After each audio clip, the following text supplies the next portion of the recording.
ओम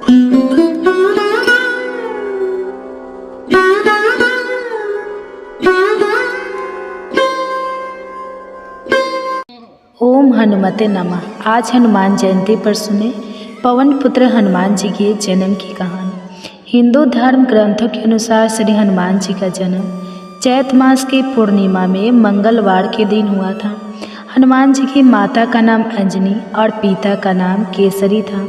हनुमान जी को संकट मोचन और पवन पुत्र के नाम से भी पुकारा जाता है। भगवान श्री राम की पूजा आराधना करने से हनुमान जी प्रसन्न होते हैं। वह भगवान श्री राम के भक्तों की हर पीड़ा को दूर करते हैं। ऐसी मान्यता है कि जिस घर में भगवान श्री हनुमान की पूजा आराधना रोज होती है, उस घर में कोई भी नकारात्मक शक्तियों का वास नहीं होता है। ज्योतिषों के सटीक गणना के अनुसार हनुमान जी का जन्म 1,85,81,002 वर्ष पहले चैत पूर्णिमा को मंगलवार के दिन चैत नक्षत्र और मेष लगन के योग में सुबह 6:03 पर हुआ था। कहते हैं कि माता अंजनी पूर्व जन्म में देवराज इंद्र के दरबार में अप्सरा पुंजिक स्थला थी। बालपन में वह अत्यंत सुंदर और स्वभाव से चंचल थी। एक बार अपनी चंचलता में ही उन्होंने तपस्या करते एक तेजस्वी ऋषि के साथ अभद्रता कर दी थी। गुस्से में आकर ऋषि ने पुंजिक कस्थला को श्राप दे दिया कि जा, तू वानर की तरह स्वभाव वाली वानरी बन जा। ऋषि के श्राप को सुनकर पुंजिक कस्थला ऋषि से क्षमा याचना मांगने लगी। तब ऋषि ने कहा कि तुम्हारा वह रूप भी परम तेजस्वी होगा। तुमसे एक ऐसे पुत्र का जन्म होगा जिसकी कीर्ति और यश से तुम्हारा नाम युगों युगों तक अमर हो जाएगा। अंजनी को वीर पुत्र का आशीर्वाद मिला। श्री हनुमान जी की बाल्य अवस्था ऋषि के श्राप से त्रेता युग में अंजना में नारी वानर के रूप में धरती पर जन्म लेना पड़ा। इंद्र जिनके हाथ में पृथ्वी के सृजन की कामना है, स्वर्ग में स्थित इंद्र के दरबार महल में हजारों अप्सराएं सेविकाएं थी, जिनमें से एक थी अंजना।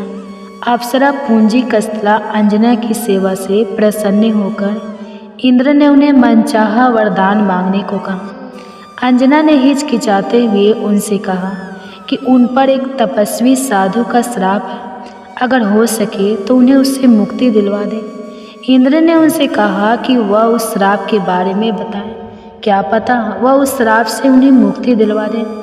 अंजना ने उन्हें अपनी कहानी सुनानी शुरू की। अंजना ने कहा, बालपन में जब मैं खेल रही थी तो मैंने एक वानर को तपस्या करते देखा। मेरे लिए यह एक बड़ी आश्चर्य वाली घटना थी, इसलिए मैंने उस तपस्वी वानर पर फल फेंकना शुरू कर दिया। बस यही मेरी गलती थी, क्योंकि वह कोई आम वानर नहीं बल्कि एक तपस्वी साधु थे। मैंने उनकी तपस्या भंग कर दी और क्रोधित होकर उन्होंने मुझे श्राप दे दिया कि जब भी मुझे किसी से प्रेम होगा तो मैं वानर बन जाऊंगी। मेरे बहुत गिड़गिड़ाने और माफ़ी मांगने पर उस साधु ने कहा कि मेरा चेहरा वानर होने के बावजूद उस व्यक्ति का प्रेम मेरी तरफ कम नहीं होगा। अपनी कहानी सुनाने के बाद अंजना ने कहा कि अगर इंद्रदेव उन्हें इस श्राप से मुक्ति दिलवा सके तो वह उनकी बहुत आभारी होगी। इंद्रदेव ने उनसे कहा कि श्राप से मुक्ति पाने के लिए अंजना को धरती पर जाकर वास करना होगा, जहां वह अपने पति से मिलेगी। शिव के अवतार को जन्म देने के बाद अंजना को इस श्राप से मुक्ति मिल जाएगी। इंद्र की बात मानकर अंजना धरती पर आई और केसरी से विवाह इंद्र की बात मानकर अंजना धरती पर चली गई। आई एक श्राप के कारण उन्हें नारी वानर के रूप में धरती पर जन्म लेना पड़ा। उस श्राप का प्रभाव शिव के अंश को जन्म देने के बाद ही समाप्त होना था और एक शिकारन के तौर पर जीवन यापन करने लगे। जंगल में उन्होंने एक बड़े बलशाली युवक को शेर से लड़ते देखा और उसके प्रति आकर्षित होने लगे। जैसे ही उस व्यक्ति की नज़रें अंजना पर पड़ी, अंजना का चेहरा वानर जैसा हो गया। अंजना जोर जोर से रोने लगी। जब वह युवक उनके पास आया और उनकी पीड़ा का कारण पूछा तो अंजना ने अपना चेहरा छिपाते हुए उसे बताया कि वह बदसूरत हो गई है। अंजना ने उस बलशाली युवक को दूर से देखा था, लेकिन जब उसने उस व्यक्ति को अपने समीप देखा तो पाया कि उसका चेहरा भी वानर जैसा था। अपना परिचय बताते हुए उस व्यक्ति ने कहा कि वह कोई और नहीं, वानर राज केसरी है, जो जब चाहे इंसानी रूप में आ सकते हैं। अंजना का वानर जैसा चेहरा उन दोनों को प्रेम करने से नहीं रोक सका और जंगल में केसरी और अंजना ने विवाह कर लिया। केसरी एक शक्तिशाली वानर थे जिन्होंने एक बार एक भयंकर हाथी को मारा था। उस हाथी ने कई बार असहाय साधु संतों को विभिन्न प्रकार से कष्ट पहुंचाया था। तभी से उनका नाम केसरी पड़ गया। केसरी का अर्थ होता है सिंह। उन्हें कुंजर सुदान हाथी को मारने वाला के नाम से भी जाना जाता है।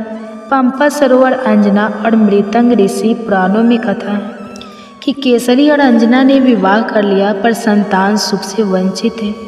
अंजना अपनी इस पीड़ा को लेकर मतंग ऋषि के पास गई। तब मतंग ऋषि ने उनसे कहा, पंपा, कई लोग इसे पंपा सरोवर भी कहते हैं। सरोवर के पूर्व में नरसिंह आश्रम है। उसकी दक्षिण दिशा में नारायण पर्वत पर स्वामी तीर्थ है। वहाँ जाकर उसमें स्नान करके 12 वर्ष तक तप एवं उपवास करने पर तुम्हें पुत्र सुख की प्राप्ति होगी। अंजना को पवन देव का वरदान मतंग रामायण कालीन एक ऋषि थे जो सबरी के गुरु थे। अंजना ने मतंग ऋषि एवं अपने पति केसरी से आज्ञा लेकर तप किया था। 12 वर्ष तक केवल वायु पर ही जीवित रही। एक बार अंजना ने सूच स्नान करके सुंदर वस्त्राभूषण धारण किए। तब वायु देवता ने अंजना की तपस्या से प्रसन्न होकर उस समय पवन देव ने उसके कर्ण रुद्र में प्रवेश कर उसे वरदान दिया कि तेरे यहाँ सूर्य, अग्नि एवं सुवर्ण के समान तेजस्वी वेद वेदांगों का ममार्गे विश्व महाबली पुत्र होगा। अंजना को भगवान शिव का वरदान। अंजना ने मतंग ऋषि एवं अपने पति केसरी से आज्ञा लेकर नारायण पर्वत पर स्वामी तीर्थ के पास अपने आराध्य शिव की तपस्या में मग्न थी। शिव की आराधना कर रही थी। तपस्या से प्रसन्न होकर शिव ने उन्हें वरदान मांगने को कहा। अंजना ने शिव को कहा कि साधु के श्राप से मुक्ति पाने के लिए उन्हें शिव के अवतार को जन्म देना है। इसलिए शिव बालक के रूप में उनकी कोख से जन्म ले। तथास्तु कहकर शिव अंतर ध्यान हो गए। इस घटना के बाद एक दिन अंजना शिव की आराधना कर रही थी और दूसरी तरफ अयोध्या में डवावंशी महाराज के पुत्र और अयोध्या के महाराज दशरथ अपनी 3 रानियों के कौशल्या, सुमित्रा और केकई साथ पुत्र रत्न की प्राप्ति के लिए श्रृंगी ऋषि को बुलाकर पुत्र कामेष्टि यज्ञ के साथ यज्ञ कर रहे थे। यज्ञ की पूर्णाहुति पर स्वयं अग्निदेव ने प्रकट होकर श्रृंगी को खीर का एक स्वर्ण पात्र कटोरी दिया और कहा, ऋषि पर यह खीर राजा की 3 रानियों को खिला दो। राजा की इच्छा अवश्य पूर्ण होगी। जिसे 3 रानियों को खिलाना था, लेकिन इस दौरान एक चमत्कारी घटना हुई। एक पक्षी उस खीर की कटोरी में थोड़ा सा खीर अपने पंजों में फंसाकर ले गया और तपस्या में लीन अंजना के हाथ में गिरा दिया। अंजना ने शिव का प्रसाद समझकर उसे ग्रहण कर लिया। हनुमान जी का जन्म त्रेता युग में अंजना के पुत्र के रूप में चैत शुक्ल की पूर्णिमा की महिंसा में हुआ। अन्य कथा अनुसार हनुमान अवतार लंकादहन के संबंध में यही माना जाता है कि सीता की खोज करते हुए लंका पहुँचे और रावण के पुत्र सहित अनेक राक्षसों का अंत कर दिया। तब रावण के पुत्र मेघनाथ ने श्री हनुमान को ब्रह्मा अस्त्र छोड़कर काबू किया और रावण ने श्री हनुमान की पूंछ में आग लगाने का दंड दिया। तब उसी जलती पूंछ से श्री हनुमान ने लंका में आग लगा दी, रावण का दम चूर किया। किंतु पुराणों में लंका दहन के पीछे भी एक और रोचक कथा जुड़ी है, जिसके कारण श्री हनुमान ने पूर्ण से लंका में आग लगाई। श्री हनुमान शिव अवतार है, शिव से ही जुड़ा है यह रोचक प्रसंग। एक बार माता पार्वती की इच्छा पर शिव ने कुबेर से सोने का सुंदर महल का निर्माण करवाया, किंतु रावण इस महल की सुंदरता पर मोहित हो गए। वह ब्राह्मण का वेश रखकर शिव के पास गया। उसने महल में प्रवेश के लिए शिव पार्वती से पूजा कराकर दक्षिणा के रूप में वह महल ही मांग लिया। भक्त को पहचाने शिव ने प्रसन्न होकर वह महल दान दे दिया। दान में महल प्राप्त करने के बाद रावण के मन में विचार आया कि यह महल असल में माता पार्वती के कहने पर बनाया गया, इसलिए उनकी सहमति के बिना यह शुभ नहीं होगा। तब उसने शिव जी से माता पार्वती को भी मांग लिया और भोले भंडारी शिव ने इसे भी स्वीकार कर लिया। जब रावण सोने के महल सहित माँ पार्वती को ले जाने लगा, तब अचंभित और दुखी माता पार्वती ने विष्णु को स्मरण किया और उन्होंने आकर माता की रक्षा की। तब माता पार्वती अप्रसन्न हो गई, तो शिव ने अपनी गलती को मानते हुए माँ पार्वती को वचन दिया कि त्रेता युग में मैं वानर रूप हनुमान का अवतार लूँगा। उस समय तुम मेरी पूंछ बन जाना। जब मैं माता सीता की खोज में इसी सोने के महल यानी लंका जलाऊंगा, तो तुम पूंछ के रूप में लंका को आग लगाकर रावण को दंडित करना। हनुमान जी की प्रसिद्ध कथा अंजना के पुत्र होने के कारण ही हनुमान जी को अंजनेय नाम से भी जाना जाता है, जिसका अर्थ होता है अंजना द्वारा। अंजना द्वारा उत्पन्न माता श्री अंजनी और कपिराज श्री केसरी हनुमान जी को अतिशय प्रेम करते हैं। श्री हनुमान जी को सुलाकर वह फल फूल लेने गए थे। इसी समय बाल हनुमान भूख एवं अपनी माता की अनुपस्थिति में भूख के कारण आक्रमण करने लगे। इसी दौरान उनकी नज़र शिक्षित पर पड़ी। सूर्योदय हो रहा था। बाल हनुमान को लगा कि यह कोई लाल फल है। तेज और पराक्रम के लिए कोई अवस्था नहीं होती। माता श्री अंजनी के गर्भ से प्रत्येक शिव शंकर अपने 11वें रुद्र में लीला कर रहे थे और भी पवन देव ने उनके उड़ने की शक्ति भी प्रदान की थी। जब शिशु हनुमान को भूख लगी तो वे उगते हुए सूर्य को फल समझकर उसे पकड़ने आकाश में उड़ने लगे। उस लाल फल को लेने के लिए हनुमान जी वायु वेग से आकाश में उड़ने लगे। उनको देखकर देव दानव सभी विस्मयतापूर्वक कहने लगे कि बाल्य अवस्था में ऐसे पराक्रम दिखाने वाला यौवन काल में क्या नहीं करेगा। उधर भगवान सूर्य ने उन्हें अबोध शिशु समझकर अपने तेज से नहीं जलने दिया। जिस समय हनुमान सूर्य को पकड़ने के लिए लपके, उसी समय राहु सूर्य पर ग्रहण लगाना चाहता था। हनुमान जी ने सूर्य के ऊपरी भाग में जब राहु का स्पर्श किया तो वह भयभीत होकर वहाँ से भाग गया। उसने इंद्र के पास जाकर शिकायत की, देवराज, आपने मुझे अपनी क्षुधा शांत करने के साधन के रूप में सूर्य और चंद्र दिए थे। आज अमावस्या के दिन जब मैं सूर्य को ग्रस्त करने गया, तब देखा कि दूसरा राहु सूर्य को पकड़ने जा रहा है। राहु की बात सुनकर इंद्र घबरा गए और उसे साथ लेकर सूर्य की ओर चल पड़े। राहु को देखकर हनुमान जी सूर्य को छोड़ राहु पर झपटे।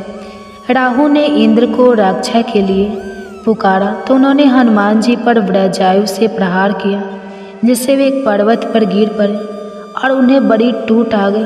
हनुमान जी यह दशा देखकर आयुदेव को क्रोध आया। उन्होंने उसी क्षण अपनी गति रोक दिया। इससे संसार की कोई भी प्राणी सांस ना ले सके और सब पीड़ा से तड़पने लगे। तब सारे सूर असुर यक्ष किन्नर आदि ब्रह्मा जी की शरण में गए। ब्रह्मा उन सबको लेकर वायुदेव के पास गए। वे मूर्छित हनुमान को गोद में लिए उदास बैठे थे। जब ब्रह्मा जी ने उन्हें सचेत किया तो वायुदेव ने अपनी गति का संचार करके सभी प्राणियों की पीड़ा दूर की।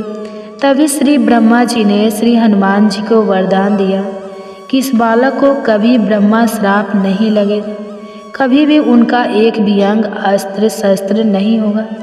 ब्रह्मा जी ने अन्य देवताओं से भी कहा कि इस बालक को आप सभी वरदान दें। तब देवराज इंद्र ने हनुमान जी के गले में कमल की माला पहनाते हुए कहा कि मेरे व्रज प्रहार के कारण इस बालक की दाढ़ी टूट गई है, इसलिए इन कपि श्रेष्ठ का नाम आज से हनुमान रहेगा और मेरा व्रज भी इस बालक को नुकसान ना पहुंचा सके, ऐसा व्रज से कठोर होगा। श्री सूर्यदेव ने भी कहा कि इस बालक को मैंने अपना तेज प्रदान करता हूँ और मैं इसको शस्त्र समर्थ समर्ग्य बनाता हूँ। हनुमान जी के कुछ नाम एवं उनका अर्थ हनुमान जी को मारुति, बजरंगबली इत्यादि नामों से भी जानते हैं। मारुति शब्द से ही मारुति शब्द की उत्पत्ति हुई है। महाभारत में हनुमान जी का उल्लेख मारुतम के नाम से किया गया है। हनुमान जी का अन्य एक नाम है बजरंगबली। बजरंगबली यह शब्द वज्रागबली के उपभ्रंश से बना है, जिनमें ब्रज के समान कठोर अस्त्र का सामना करने की शक्ति है। वे बजरंगबली है। जिस प्रकार लक्ष्मण से लखन, कृष्ण से किशन ऐसे सरल नाम लोगों ने अपभ्रंश कर उपयोग मिला, उसी प्रकार बजरंगबली का उपभ्रंश बजरंगबली हो गया। हनुमान जी की विशेषताएं अनेक संतों ने समाज में हनुमान जी की उपासना को प्रचलित किया है। ऐसे हनुमान जी के संदर्भ में समर्थ रामदास स्वामी कहते हैं, हनुमान जी हमारे देवता हैं। हनुमान जी शक्ति, युक्ति एवं भक्ति का प्रतीक है। इसलिए समर्थ रामदास स्वामी ने हनुमान जी की उपासना की प्रथा आरंभ की। महाराष्ट्र में उनके द्वारा स्थापित 11 मारुति प्रसिद्ध हैं। साथ ही संत तुलसीदास ने उत्तर भारत में मारुति के अनेक मंदिर स्थापित किए तथा उनकी उपासना दृढ़ की। दक्षिण भारत में मध्वाचार्य को मारुति का अवतार माना जाता है। इनके साथ ही अन्य कई संतों ने अपनी विविध रचनाओं द्वारा समाज के समक्ष मारुति का आदर्श रखा है। एक शक्तिमानता हनुमान जी सर्वशक्तिमान देवता है। जन्म लेते ही हनुमान जी ने सूर्य को निगलने के लिए उड़ान भरी। इससे यह स्पष्ट होता है कि वायुपुत्र अर्थात वायु तत्व से उत्पन्न हनुमान जी सूर्य पर अर्थात तेज तत्व पर विजय प्राप्त करने में समक्ष थे। पृथ्वी अब तेज वायु एवं आकाश तत्वों में से तेज तत्व की तुलना में वायु तत्व अधिक सूक्ष्म है अर्थात अधिक शक्तिमान है। सर्व देवताओं में केवल हनुमान जी को ही अनिष्ट शक्तियाँ कष्ट नहीं दे सकती। लंका में लाखों राक्षस थे, तभी वे हनुमान जी का कुछ नहीं बिगाड़ पाए। इससे हम हनुमान जी की शक्ति का अनुमान लगा सकते हैं। 2 भूतों के स्वामी हनुमान जी भूतों के स्वामी माने जाते हैं। किसी को भूत बाधा हो तो उस व्यक्ति को हनुमान जी के मंदिर ले जाते हैं। साथ ही हनुमान जी से संबंधित स्त्रोत जैसे हनुमत कवच, भीम रूपी स्त्रोत अथवा हनुमान चालीसा का पाठ करने के लिए कहते हैं। 3 भक्ति साधना में जिज्ञासु, मुमुक्षु, साधक, शिष्य एवं भक्त ऐसे उन्नति के चरण होते हैं। इससे भक्त यह अंतिम चरण है। भक्त अर्थात वह जो भगवान से विभक्त नहीं है। हनुमान जी भगवान श्री राम को पूर्णतया एक रूप है। जब भी नवविधा भक्ति में से दास्य भक्ति का सर्वोत्कृष्ट उदाहरण देना होता है, तब हनुमान जी का उदाहरण दिया जाता है। वे अपने प्रभु राम के लिए प्राण अर्पण करने के लिए सदैव तत्पर रहते हैं। प्रभु श्री राम की सेवा की तुलना में उन्हें सब कुछ कौड़ी के मोल लगता है। हनुमान सेवक एवं सैनिक का एक सुंदर समी मिश्रण है। स्वयं सर्वशक्तिमान होते हुए भी वे अपने आप को श्री राम जी का दास कहलवाते थे। उनकी भावना थी कि उनकी शक्ति भी श्री राम जी की ही शक्ति है। मानव अर्थात शक्ति एवं भक्ति का संगम। 4 मनोविज्ञान में निपुण एवं राजनीति में कुशल, अनेक प्रसंगों में सुग्रीव इत्यादि वानर ही नहीं वरन राम भी हनुमान जी से परामर्श करते थे। लंका में प्रथम ही भेंट में हनुमान जी ने सीता के मन में अपने प्रति विश्वास निर्माण किया। इन प्रसंगों से हनुमान जी की बुद्धिमत्ता एवं मनोविज्ञान में निपुणता स्पष्ट होती है। लंका दहन कर हनुमान जी ने रावण की प्रजा में रावण के सामर्थ्य के प्रति अविश्वास उत्पन्न किया। इस बात से उनकी राजनीतिक कुशलता स्पष्ट होती है। 5 जितेंद्रिय सीता को ढूंढने जब हनुमान जी रावण के अंतःपुर में गए तो उस समय की उनकी मन स्थिति भी उनके उच्च चरित्र का सूचक है। इस संदर्भ में वे स्वयं कहते हैं, सर्वे रावण पत्नियों को निशंक लेटे हुए मैंने देखा, परंतु उन्हें देखने से मेरे मन में विकार उत्पन्न नहीं हुआ। इंद्रियत होने के कारण हनुमान जी रावण पुत्र इंद्रजीत को भी पराजित कर सके। तभी से इंद्रियों पर विजय पाने हेतु हनुमान जी की उपासना बताइए। 6 भक्तों की इच्छा पूर्ण करने वाले हनुमान जी को इच्छा पूर्ण करने वाले देवता मानते हैं। इसलिए व्रत रखने वाले अनेक स्त्री पुरुष हनुमान जी की मूर्ति की श्रद्धापूर्वक निर्धारित परिक्रमा करते हैं। कई लोगों को आश्चर्य होता है कि जब किसी कन्या के विवाह निश्चित ना हो रहा हो तो उसे ब्रह्मचारी हनुमान जी की उपासना करने के लिए कहा जाता है। वास्तव में अत्युत्तम स्तर के देवताओं में ब्रह्मचारी या विवाहित जैसा कोई भेद नहीं होता। ऐसा अंतर मानव निर्मित है।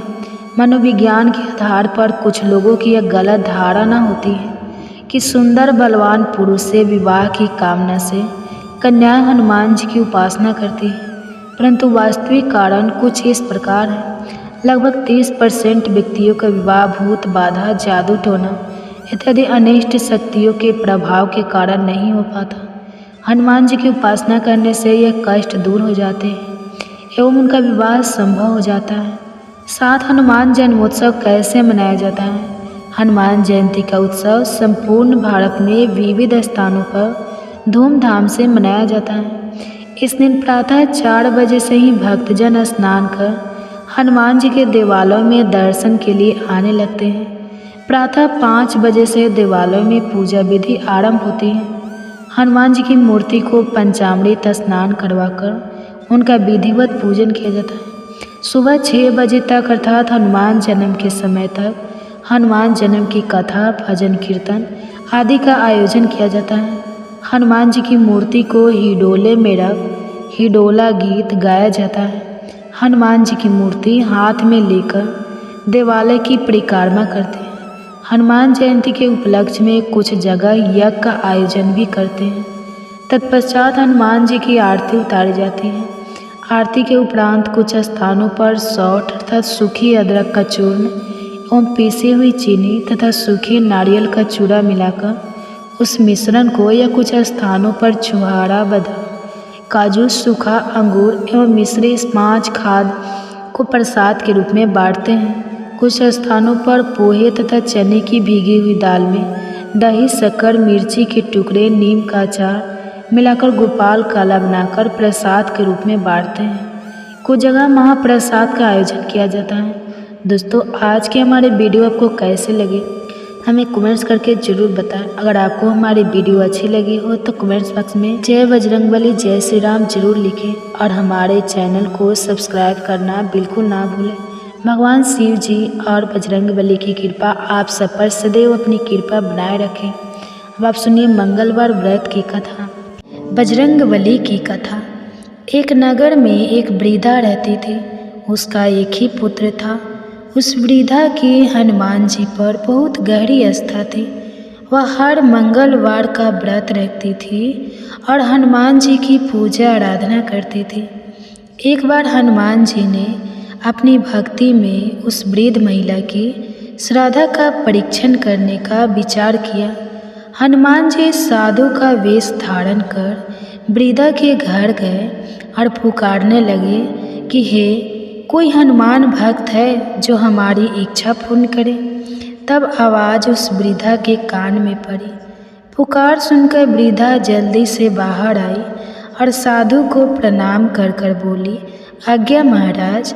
हनुमान वेशधारी साधु बोले, मैं भूखा हूँ, भोजन करूँगा, तुम थोड़ी सी जमीन लीप दो। वृद्धा दुविधा में पड़ गई, अतः हाथ जोड़कर बोली, महाराज, लिपने और मिट्टी खोदने के अतिरिक्त आप कोई दूसरी आज्ञा दें, मैं अवश्य पूर्ण करूँगी। साधु ने 3 बार प्रतिज्ञा कराने के बाद कहा, तू अपने बेटे को बुला, मैं उसकी पीठ पर आग जलाकर भोजन बनाऊंगा। यह सुनकर वृद्धा घबरा गई, परंतु वह प्रतिज्ञाविद थी। उसने अपने पुत्र को बुलाकर साधु को सौंप दिया। साधु वेशधारी हनुमान जी ने वृद्धा के हाथों से ही उसके पुत्र को पेट के बल लिटाया और उसकी पीठ पर आग लगवा दी। आग जलाकर दुखी मन से वृद्धा अपने घर में चली गई। इधर भोजन बनाकर साधु ने वृद्धा को बुलाकर कहा कि उनका भोजन बन गया है, तुम अपने पुत्र को पुकारो ताकि वह भी आकर भोग लगा ले। इस पर वृद्धा बोली, उसका नाम लेकर मुझे और कष्ट ना दे। लेकिन जब साधु महाराज नहीं माने तो वृद्धा ने अपने पुत्र को आवाज़ लगाई। वह अपनी माँ के पास आ गया और अपने पुत्र को जीवित देखकर वृद्धा को बहुत आश्चर्य हुआ। वह साधु के चरणों में गिर पड़ी। तब हनुमान जी अपने वास्तविक रूप में प्रकट हुए और वृद्धा को भक्ति का आशीर्वाद दिया। तो प्रेम से बोले, बजरंग बली की जय हो। अब आइए सुनते हैं मंगलवार व्रत की पौराणिक कथा। एक बार नैमिषारण्य तीर्थ में 8000 मुनि एकत्र होकर पुराणों के ज्ञाता श्री सूत जिसने पूछने लगे, हे महामुनि, आपने हमें अनेक पुराणों की कथा सुनाई है। आप कृपा करके हमें ऐसा व्रत और कथा बताएं जिसके करने से संतान की प्राप्ति हो तथा मनुष्य को रोग, शोक, अग्नि, सर्व, दुख आदि का भय दूर हो, क्योंकि कलयुग में सभी जीवों की आयु बहुत कम है। फिर इस पर उन्हें रोग, चिंता के कष्ट लगे रहेंगे तो फिर वह श्री हरि चरणों में अपना ध्यान कैसे लगा सकेंगे। श्री सूत जी बोले, हे मुनियों, आपने तो कल्याण के लिए बहुत ही उत्तम बात पूछी है। एक बार युधिष्ठिर ने भगवान श्री कृष्ण से लोक कल्याण के लिए यही प्रश्न किया था। भगवान श्री कृष्ण और युधिष्ठिर का सवाल तुम्हारे सामने कहता हूँ, ध्यानपूर्वक सुनो। एक समय पांडवों की सभा में श्री कृष्ण जी बैठे हुए थे। तब युधिष्ठिर ने भगवान श्री कृष्ण से प्रसन्न किया, हे प्रभु, नंद गोविंद आपने मेरे लिए अनेकों कथाएं सुनाई है। आज आप कृपा करके ऐसा व्रत या कथा सुनाए जिसके करने से मनुष्य को रोग, चिंता का भय समाप्त हो और उसको पुत्र की प्राप्ति हो। हे प्रभु, बिना पुत्र जीवन व्यर्थ है। पुत्र के बिना मनुष्य नरकगामी होता है। पुत्र के बिना मनुष्य पितृ ऋण से छुटकारा नहीं पा सकता और ना ही उसका पुण्य नामक नरक से उद्धार हो सकता है। अतः पुत्रदायक व्रत बताए। श्री कृष्ण भगवान बोले, हे राजन, मैं एक प्राचीन इतिहास सुनाता हूँ, आप उसे ध्यानपूर्वक सुनो। कुंडलपुर नामक एक नगर था। उसमें नंदा नामक एक ब्राह्मण रहता था। भगवान की कृपा से उसके पास सब कुछ था, फिर भी वह दुखी था। इसका कारण यह था कि ब्राह्मण की स्त्री सुनंदा की कोई संतान नहीं थी। सुनंदा पतिव्रता थी, भक्तिपूर्वक श्री हनुमान जी की आराधना करती थी। मंगलवार के दिन व्रत करके अंत में भोजन बनाकर हनुमान जी की आराधना करती थी। मंगलवार के दिन व्रत करके अंत में भोजन बनाकर हनुमान जी को भोग लगाने के बाद स्वयं भोजन करती थी। एक बार मंगलवार के दिन ब्राह्मणी गृह कार्य की अधिक के कारण हनुमान जी को भोग नहीं लगा सकी, तो इस पर उसे बहुत ही दुख हुआ। उसने कुछ भी नहीं खाया और अपने मन में प्रण किया कि अब तो अगले मंगलवार को ही हनुमान जी को भोग लगाकर अन्न और जल ग्रहण करूँगी। ब्राह्मणी सुनंदा प्रतिदिन भोजन बनाती, श्रद्धापूर्वक पति को खिलाती, परंतु स्वयं भोजन नहीं करती और मन ही मन श्री हनुमान जी की आराधना करती थी। इसी प्रकार 6 दिन गुजर गए और ब्राह्मणी सुनंदा अपने निश्चय के अनुसार भूख प्यासी निराहार रही। अगले मंगलवार को ब्राह्मणी सुनंदा प्रातःकाल ही बेहोश होकर गिर पड़ी। ब्राह्मणी सुनंदा की ससीम भक्ति के प्रभाव से श्री हनुमान जी बहुत प्रसन्न हुए और प्रकट होकर बोले, सुनंदा, मैं तेरी भक्ति से बहुत प्रसन्न हूँ, तू उठ और वर मांग। सुनंदा अपने आराध्य देव श्री हनुमान जी को देखकर आनंद की अधिकता से विवल होकर श्री हनुमान जी के चरणों में गिरकर बोली, हे प्रभु, मेरी कोई संतान नहीं है, कृपा करके पुत्र और कन्या प्रदान करें, आपकी अति कृपा होगी। श्री महावीर जी बोले, तेरी इच्छा पूर्ण होगी, तेरे एक कन्या पैदा होगी, उसके अष्टांग प्रतिदिन सोना दिया करेंगे। इस प्रकार कहकर श्री महावीर जी अंतर ध्यान हो गए। ब्राह्मणी सुनंदा बहुत हर्षित हुई और समाचार अपने पति से कहा। ब्राह्मण देव कन्या का वरदान सुनकर कुछ दुखी हुए, परंतु सोना मिलने की बात सुनी तो बहुत प्रसन्न हुए। उन्होंने विचार किया कि ऐसी कन्या के साथ मेरी निर्धनता भी समाप्त हो जाएगी। श्री हनुमान जी की कृपा से वह ब्राह्मणी गर्भवती हुई और 10 महीने में उसे बहुत ही सुंदर पुत्री प्राप्त हुई। यह बच्ची अपने पिता के घर में ठीक उसी तरह से बढ़ने लगी जिस प्रकार शुक्ल पक्ष का चंद्रमा बढ़ता है। 10वें दिन ब्राह्मण ने उस बालिका का नामकरण संस्कार कराया। उसके कुल पुरोहित ने उस बालिका का नाम रत्नावली रखा, क्योंकि यह कन्या सोना प्रदान किया करती थी। इस कन्या ने पूर्व जन्म में बड़े ही विधान से मंगल देव का व्रत किया था। रत्नावली का अष्टांग बहुत सा सोना देता था। उस सोने से नंदा ब्राह्मण बहुत ही धनवान हो गया।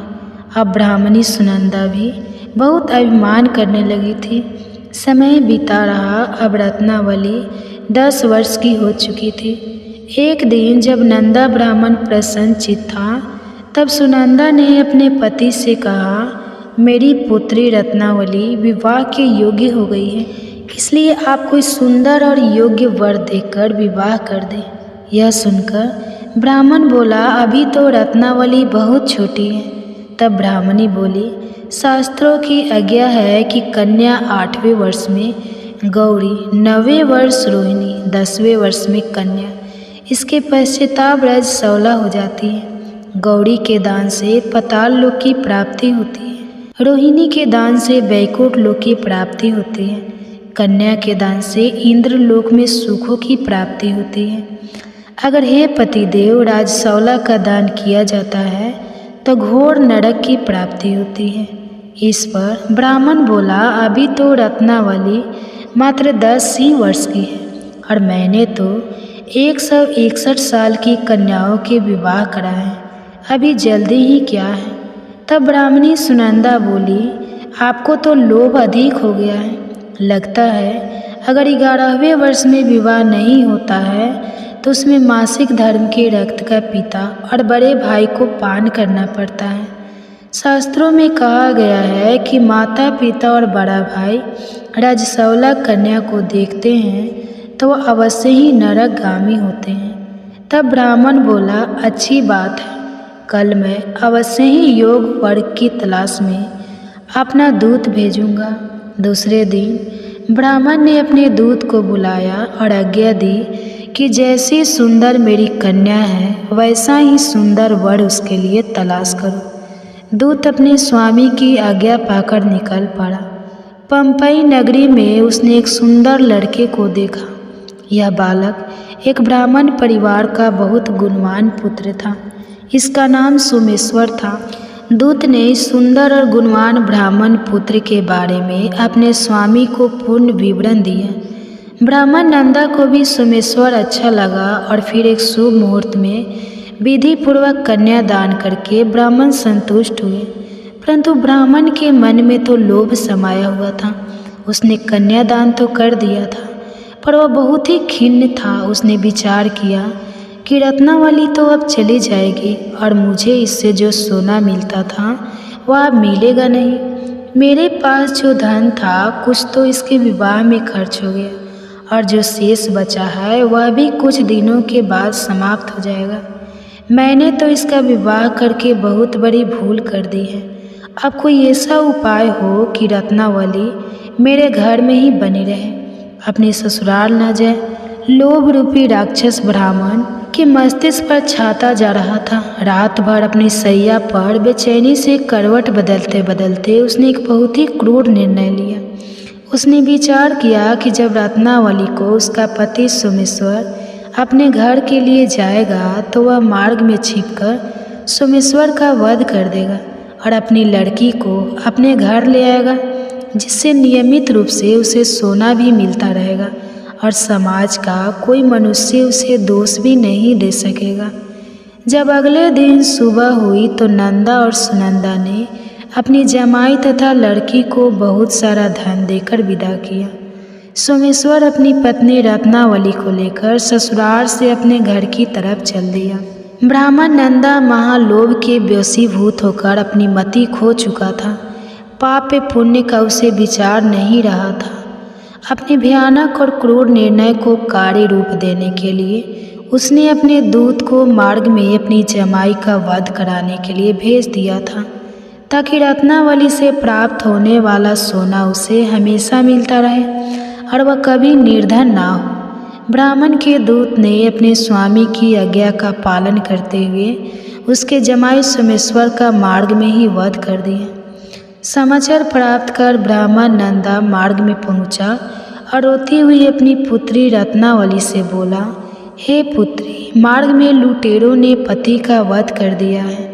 भगवान की इच्छा के आगे किसी का वश नहीं चलता। अब तो घर चल, वहाँ पर ही रहकर शेष जीवन व्यतीत करना। जो भाग्य में लिखा है वही होगा। अपने पति की अकाल मृत्यु से रत्नावली बहुत दुखी हुई। करुण क्रंदन और रंदन करती हुई अपने पिता से बोली, हे पिताजी, इस संसार में जिस स्त्री का पति नहीं है उसका जीना व्यर्थ है। मैं अपने पति के साथ ही अपने शरीर को जला दूंगी और सती होकर अपने इस जन्म को माता पिता के नाम को तथा सास ससुर के यश को सार्थक करूंगी। ब्राह्मण नंदा अपनी पुत्री रत्नावली के वचनों को सुनकर बहुत दुखी हुआ।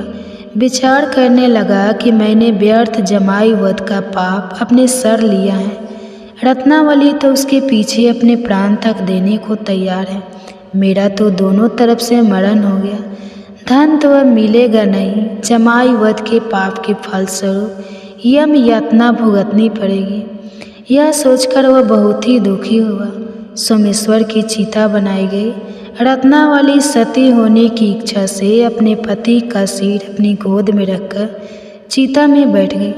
जैसे ही सोमेश्वर की चिता को अग्नि लगाई गई, वैसे ही प्रसन्न होकर मंगल देव वहाँ प्रकट हुए और बोले, हे रत्नावली, मैं तेरी पति भक्ति से बहुत प्रसन्न हूँ, तू वर मांग। तब रत्नावली ने अपने पति का जीवन दान मांगा। मंगल देव बोले, रत्नावली, तेरा पति अजर अमर है, यह महाविद्वान भी होगा और इसके अलावा तेरी जो इच्छा हो वह वर मांग। तब रत्नावली बोली, हे ग्रहों के स्वामी, यदि आप मुझ पर प्रसन्न हैं तो मुझे यह वरदान दीजिए कि जो भी मनुष्य मंगलवार के दिन प्रातः काल लाल पुष्प लाल चंदन से पूजा करके आपका स्मरण करेगा, उसको रोग व्याधि नहीं होगी, स्वजनों से कभी वियोग नहीं होगा, सर्प अग्नि तथा शत्रुओं का भय नहीं रहेगा। और जो स्त्री मंगलवार का व्रत करेगी वह कभी विधवा नहीं होगी। मंगल देव ने तथास्तु कहकर अंतर ध्यान हो गया। सोमेश्वर मंगल देव की कृपा से जीवित हो उठा। रत्नावली अपने पति को पुनः प्राप्त कर बहुत प्रसन्न हुई और मंगल देव का व्रत प्रत्येक मंगलवार को करके व्रत राज और मंगल देव की कृपा से इस लोक में सुख ऐश्वर्य के भोगते हुए अंत में अपने पति के साथ स्वर्ग लोक को गए। तो प्रेम से बोलिए जय श्री हनुमान। अब आइए सुनते हैं हनुमान जी और राम जी की कथा और चालीसा और आरती। हम आज पवन सुत हनुमान की कथा सुनाते हैं, पावन कथा सुनाते हैं। वीरों के वीर उस महावीर की कथा गाते हैं। हम कथा सुनाते हैं जो रोम रोम में सिया राम की छवि बसाते हैं। पावन कथा सुनाते हैं, वीरों के वीर उस महावीर की कथा गाते हैं। हम कथा सुनाते हैं ज्ञानी गुर के निधान, जय महावीर हनुमान। ज्ञानी गुर के निधान, जय महावीर हनुमान। पूज का स्थला नाम था जिसका स्वर्ग की थी सुंदरी, वानर राज को डर के जन्मी, नाम हुआ अंजानी। कपिराज केसरी ने उससे ब्याह रचाया था, गिरि नाम के संग पर क्या आनंद मंगल छाया था। राजा केसरी को अंजना का रूप लुभाया था, देख देख अंजनी को उनका मान हर्षा था। वैसे तो उनके जीवन में थी सब खुशहाली, परंतु गोद अंजनी माता की संतान से थी खाली।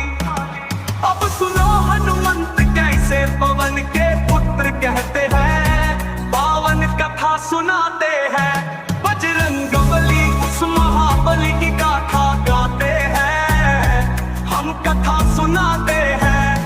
ज्ञानी गुर के निधान, जय महावीर हनुमान। ज्ञानी गुर के निधान, जय महावीर हनुमान। पुत्र प्राप्ति कारण मां अंजना तब की थी भारी, मदन मुनि प्रसन्न हुए अंजना पर अति भारी।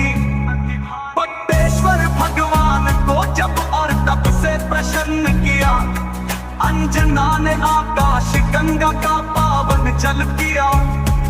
घोर तपस्या करके वायु देव को प्रसन्न किया, अंजनी माँ को स्पर्श किया वायु का एक झोंका। पवन देव हो प्रकट उन्हें फिर पुत्र प्रदान किया, इस कारण बजरंग पवन के पुत्र कहते हैं। बजरंग बली उस महाबली की गाथा गाते हैं, हम कथा सुनाते हैं।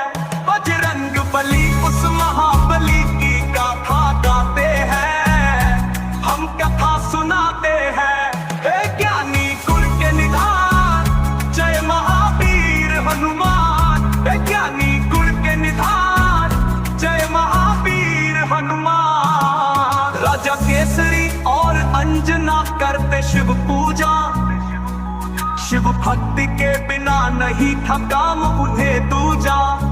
वो प्रसन्न शिव प्रकट हुए तब अंजना वर मांगी, हे शिव शंकर पुत्र मेरा हो आपके जैसा ही।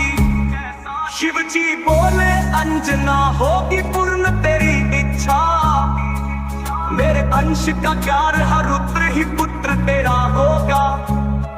जन्म लिए बजरंगी, घट गए संकट के बादल।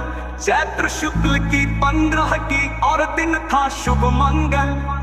बजरंगी तब से शंकर के अवतार कहते हैं। बजरंग बली उस महाबली की गाथा गाते हैं।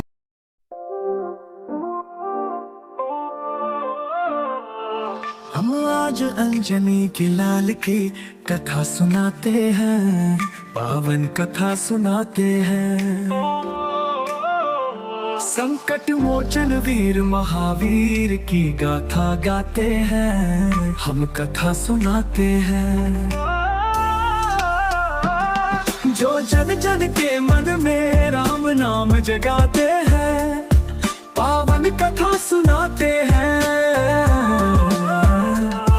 हे बल बुद्धि विद्या के दाता जय जय हनुमान। हे बल बुद्धि विद्या के दाता जय जय हनुमान।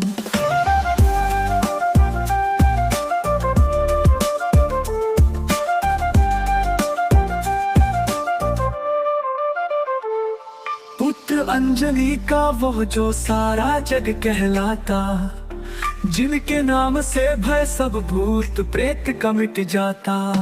राम के भक्त जो शिव के रूप में प्रकट हुए, हर संकट को काटने वाले महाशूर हुए। बाल रूप में उन्होंने अपनी लीला दिखलाई, सूरज को फल मान लिया और राहु को भगवाई। इंद्र के वज्र ने भी उनके बल का लोहा माना, तभी से उनका नाम हुआ बजरंग बलवाना।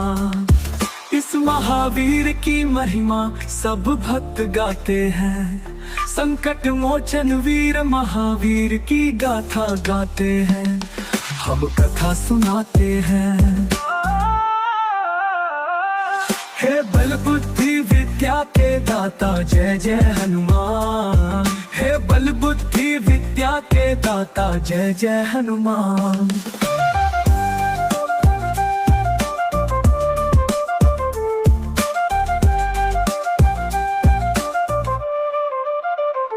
वन में लंका जला दी उनकी पूंछ से, रघुवर की सेवा की उन्होंने पूरे जोश से।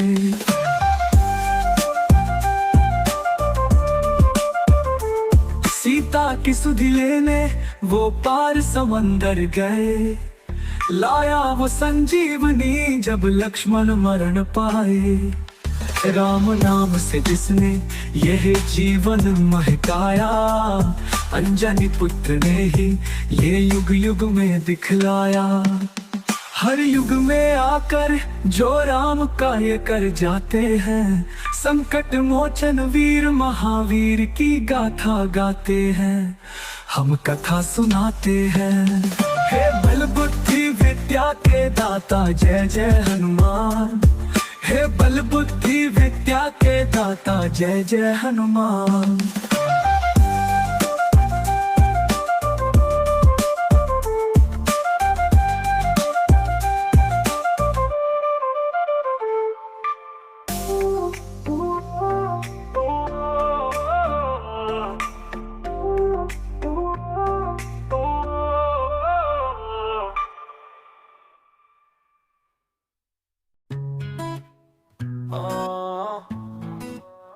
हम आज श्री राम के प्यारे भक्त की गाथा गाते हैं, जिनके गुण गा गा कर हम सब पावन बन जाते हैं। जय जय महावीर बलशाली पवन सुत की महिमा, सिया राम के सेवक की पावन कथा सुनाते हैं। अनजाना के आंगन में जन्मे वीर बलवंत, पवन पुत्र शिव अंश अनोखे और भगवंत। केसरी के घर का दीपक, कुल का गहना, दुष्टों के नाशक, भक्तों का चिर सहारा। बाल्यकाल में ही दिखलाया अद्भुत बल, सूर्य को फलमान चखने की ठानी सरल। सभी देवता देख के चकित हुए उनकी माया, इंद्र के वज्र से तब घायल हुए बजरंगा।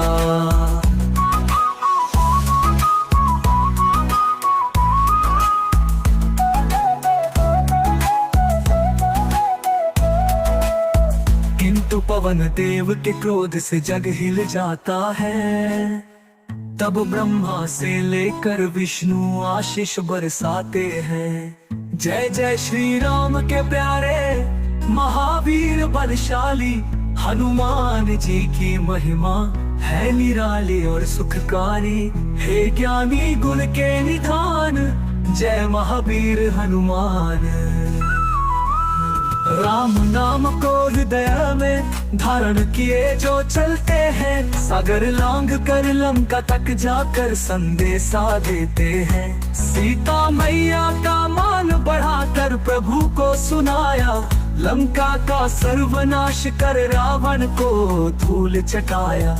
राम के संग संग बनकर उनका दास महान, आज भी करते संकट हर जय संकट मोचन महान। हे वीर हनुमान संकट हरने वाले प्यारे, जिनका नाम जपे भक्त भव सागर से उतारे। शिव अंश राम दुलारे, पवन सुत बलशाली, हनुमान जी की महिमा है निराली और सुखकारी।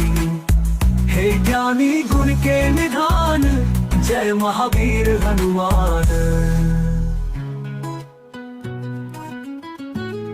जय सिया राम, जय जय सिया राम, भव सागर से पार करो। जय जय जय सिया राम, जय सिया राम, जय जय सिया राम, भव सागर से पार करो। जय जय जय सिया राम, जय रघुनंदन जय घनश्याम, त्रिका जानकी संग सीता जी।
जय जगदीश हरे स्वामी जय जगदीश हरे।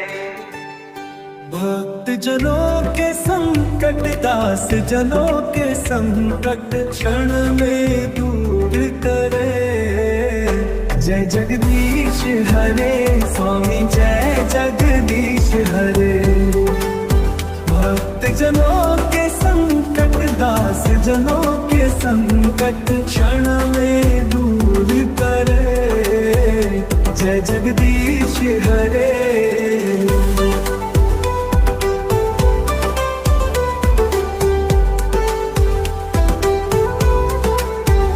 जो ध्यावे फल पावे दुख बिन से मन का। स्वामी दुख बिन से मन का सुख संपत्ति घर आवे। कष्ट मिटे तन का। जय जगदीश हरे स्वामी जय जगदीश हरे। जो ठावे फल पावे दुख बिन से मन का। स्वामी दुख बिन से मन का सुख संपत्ति घर आवे। कष्ट मिटे तन का।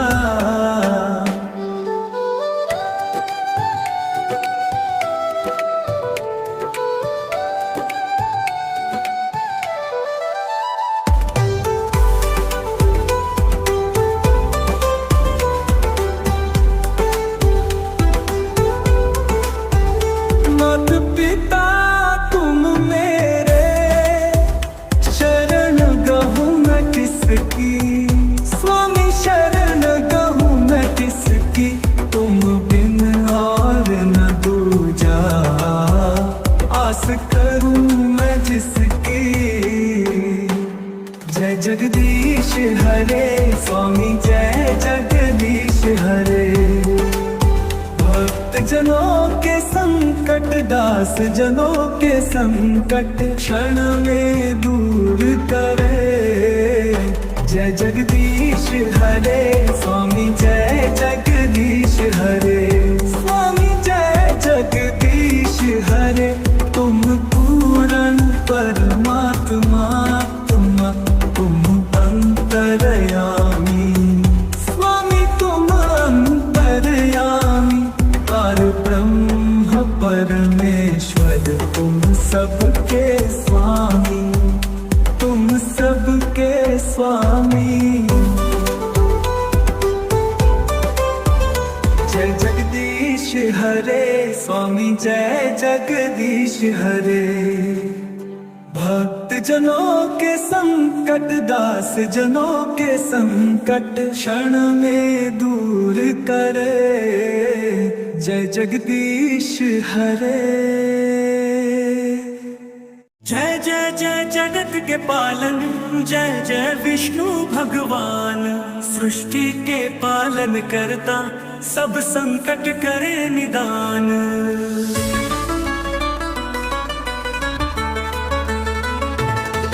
जय विष्णु भगवान जग प्यारे। सतयुग त्रेता द्वापर तारे। युग में भी नाम तुम्हारा सुखदाई सब संकट हारा। शेष नाग पर शयन बनाए धरती को निज रूप दिखाए। जल के भीतर रूप निराला नारायण अवतार संभाला। जय विष्णु भगवानन जय जय विष्णु भगवान। सृष्टि के पालन करता सब संकट करे निदान।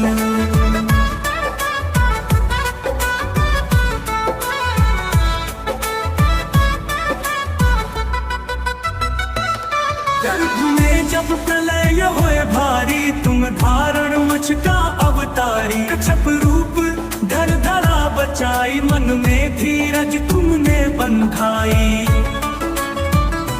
जय विष्णु भगवर बर पारे। सतयुग त्रेता द्वापर तारे। कलयुग में भी नाम तुम्हारा सुखदाई सब संकट हारा। शेष नाग पर शयन बनाए, धरती को निज रूप दिखाए, जल के भीतर रूप निराला, नारायण अवतार संभाला। शेष नाग पर शयन बनाए, धरती को निज रूप दिखाए, जल के भीतर रूप निराला, नारायण अवतार संभाला, नारायण अवतार संभाला। गर्भ में जब प्रलय होए भारी, तुम धारण मचका अवतारी, कच्छप रूप धर धरा बचाई, मन में धीरज तुमने बंधाई। वराह रूप धर जब तुम आए, धरती को फिर ऊपर लाए, नृसिंह रूप जब तुम आए, प्रहलाद को सदा सुख पाए। वामन रूप धर बलि संहारे, विक्रम रूप से 3 पग तारे, राम बन कर रावण मारा, लक्ष्मण संग सीता उबारा। श्री कृष्ण बन धरती पर आए, कंस चाणूर शिशुपाल हराए, महाभारत में अर्जुन साथी, गीता का ज्ञान दिया अनुपम रथी। सुदर्शन चक्र तुम्हारा प्यारा, जिस पर संकट आए सहारा, गरुड़ वाहन तेज तुम्हारा, संसार का पालन तुम्हारा। विष्णु चालीसा जो पढ़े, मन में धर विश्वास, सुख शांति और संपत्ति पाए, मिटे सभी संताप। श्री विष्णु जी की कृपा सभी पर बनी रहे।